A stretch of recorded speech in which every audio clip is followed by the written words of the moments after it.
isang kababayan natin na OFW ang gustong magpakamatay dahil nga daw ang kanyang asawa ay meron ng bagong asawa.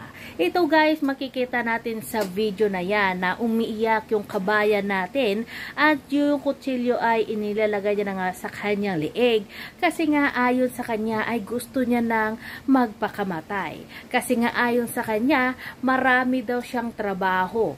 Pumunta daw siya doon sa ibang bansa para magtrabaho at magpadala ng pera doon sa kanyang asawa.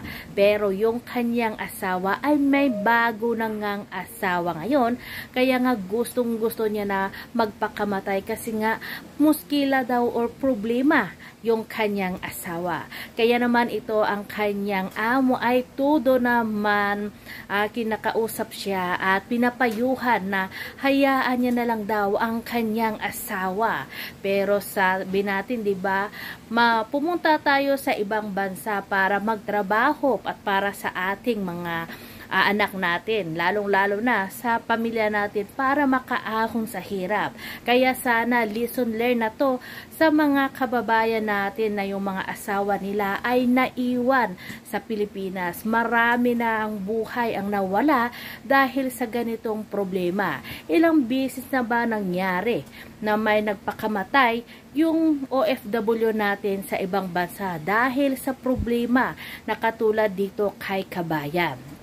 Ayon nga sa kanya, kawawa naman daw ang kanyang anak dahil wala na daw itong tatay. Ayon naman dito sa kaibigan niya, Indian, naririnig natin na sabi niya, hayaan mo na lang yung asawa mo. Sabi pa sa Arabic ay kaliwali daw sa mga asawa niya. At ayon pa sa kanyang amo ay bibigyan siya ng pera kung pera lang yung kanyang kailangan. At kung magpakamatay daw siya ay wala ring silbi dahil paano na yung mga anak niya na maliliit pa. Sana naman sa mga asawa na naiwan sa Pilipinas ay isipin muna natin bago natin gawin yung mga bagay-bagay na makakasama or makakabigay ng stress sa ating mga asawa na nasa ibang bansa. Hindi lang yun sa mga asawa natin or sa iba pa nating mga kamag-anak. Huwag natin bigyan ng stress o problema na malaki yung mga pamilya natin o mahal sa buhay natin na nasa ibang bansa. Kasi nga napakalayo nila sa atin at hindi natin alam kung ano ang pwede nilang gawin. Kasi nga marami na nga ang nangyayari nang dahil sa stress at hindi na nila makaya ang kanilang problema kaya naisipan na lang nilang magbiti o magpakamatay. Katulad dito kay kabayan.